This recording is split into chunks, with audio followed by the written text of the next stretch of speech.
8 nights, 8 faces of evil. Join us on night 5 as we continue our most dangerous and daring, most haunted Halloween live yet.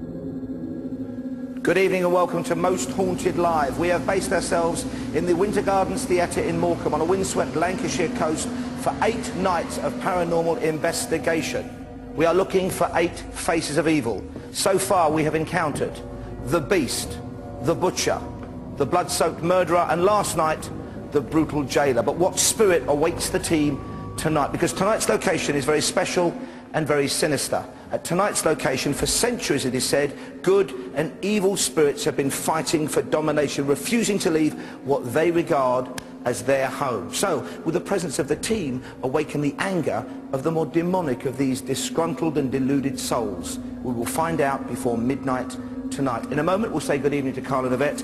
First though, here's just a taster of what might be in store for us tonight. Any spirits that are here, can you please make a noise to show us your presence? There's a moaning sound in the passageway. Is it from there? I think it's through that door. I strongly feel that there was the death of a man, or a man took his own life here. I think something awful induced him to effect that end. He hanged himself in this building.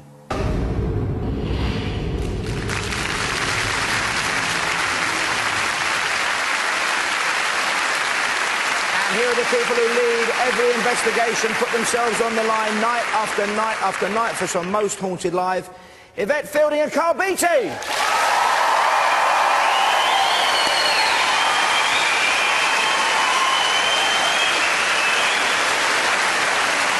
Good evening, and I must say, I'm still trying to absorb what actually happened last night. I have never been, and I've been working in telly since 1982, hand on heart, I've never been involved in a more hypnotic and disturbing show than last night's, because I'd forgotten, I was so gripped by the board selecting those mystery words of curiosity. I'd forgotten all about the telephones and the weird sounds and the whole lot. It was an incredible night. It certainly was. I mean, it was incredibly frightening, but I think the thing that sticks out in my mind more than anything is the scratching underneath the table. We've had it before, but it was just...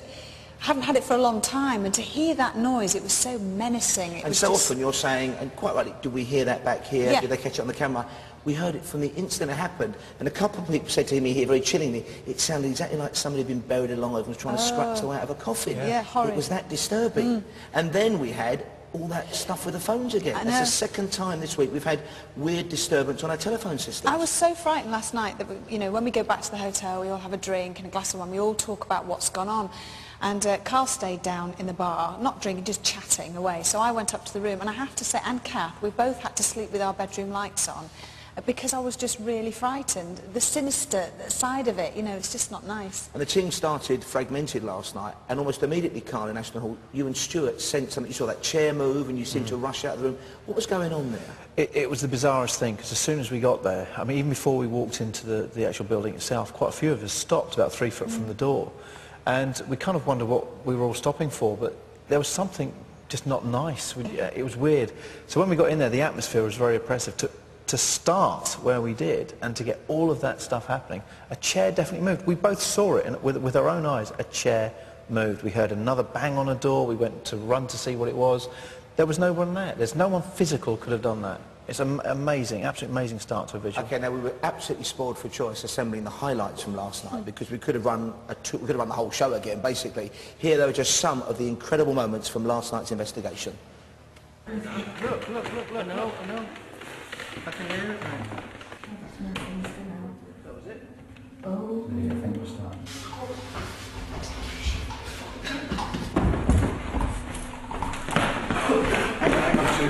The figure of 8 is a powerful force. It's a powerful force, but it can be a very negative Yeah. Force, apparently, you need to be very, very wary of. It's ringing, the phone is ringing again. Hello? The phone has rung 3 rings. I want to go now. I want to go now. I want to go now. Chris! And then I heard the dragging noise down there. Sorry for crying. No, Sorry. no, Do that again. I heard a voice behind you. Do it again with your fingers. Oh! Did you kill yourself? Someone's just stuck their like face in that window. Can you make me believe? Hello?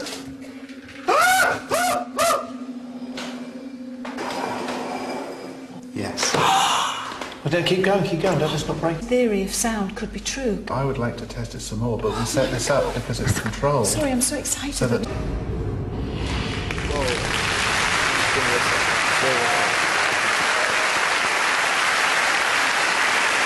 And the moment for me last night was when Dr. Kieran O'Keefe stood right there and said, it's the most important investigation we've done. He had tangible evidence. He had tangible results to work on. That is such a breakthrough from last night. So much information. I mean, he's been working all day, furiously, trying to make any kind of sense of it. What a night. It's one of the hardest things. Kieran does have a very, very tough job. I mean, we kind of sometimes treat some of his explanations quite lightly, but he has a hard job because he has to find some explanation. And in that explanation, some of it could be paranormal activity. But he has such a hard job. And last night, to see him so baffled was great. It was great for us because we thought there's another step forward. And I think, and again, more power to Yvette, because it's Yvette that's really championed this type of sound experiment, that we're getting closer, and we are getting closer and closer, and I think we're closer we've ever been. And that's why not everyone's going to stay with us till midnight tonight and be with us all the way till Saturday, because it can happen any night, the way it happened last night. But a couple of people desperate to talk to you on the phones.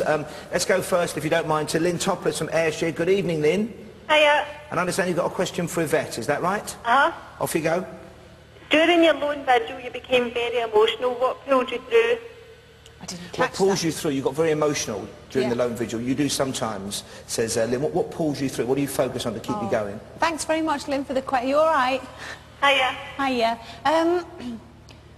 I suppose, I don't know, you just got to get through it, haven't you? I keep thinking to myself, this is what we're here for. And that's why I kept I was, excuse me, I was very embarrassed last night at crying, because I think I've got a lot braver over the years. And so to actually break down and cry, it was a bit stupid, really. I felt really silly. And even, I think everybody feels like that. Every time you go and do a vigil or you run away, or every crew member says, oh, God, I feel such an idiot. But you can't help it. It's a natural reaction. But I think just getting you through there is just, you've just got to stay. You've just got to think. It doesn't matter. You've just got to hopefully catch something on camera. I hope that answers your question. Lovely question. And also, you were very nervous, understandably, about going through that one door. Did you have any sense of what might be behind it? What were you so frightened of? Yeah, I would have gone through it, but I was aware, I was told by the crew and the riggers that we couldn't go through the door because we'd have to change cable or something. Oh, right. So I thought, well, I best not go through because we might lose picture.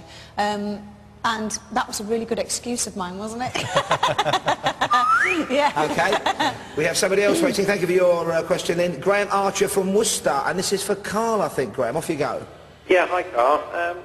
Just want to know, really, what explanation can you give for the phones ringing at Ashton Hall last night? So is it about You the were saying, phones last night? what explanation, if there is any, can you give, or was Kieran giving you about the phones ringing at Ashton Hall last night? Yeah, good question. Thanks for calling in. I think that we as an investigation team, we can only go on the trust of what we've been told when we go to somebody else's property. And last night we were categorically told that the external phone lines were shut down. Yep. I think some fool decided to put the phone number on the internet, but it was a waste of time because the external lines had been shut down, so they couldn't get through. We were also told that the only way a phone can ring is internally. So someone would have to ring internally to make another phone ring in that building. Yep. And there was no one else in that room, that building, apart from our crew. Now again, we have to go on trust here, and if that's the case, and it is true what we've been told, then I think last night we got some of the most astonishing paranormal evidence we have ever got. And again, staying with the phones, Graham, we've got that, what was on the other end of the line when the phone was, when we heard this sound, we picked this sound up, okay, which was, you got very excited about a noise, you heard a breath, okay, and there was so much going on, the phones were going, we knew we were preparing for the experiment. You said you'd heard a breath.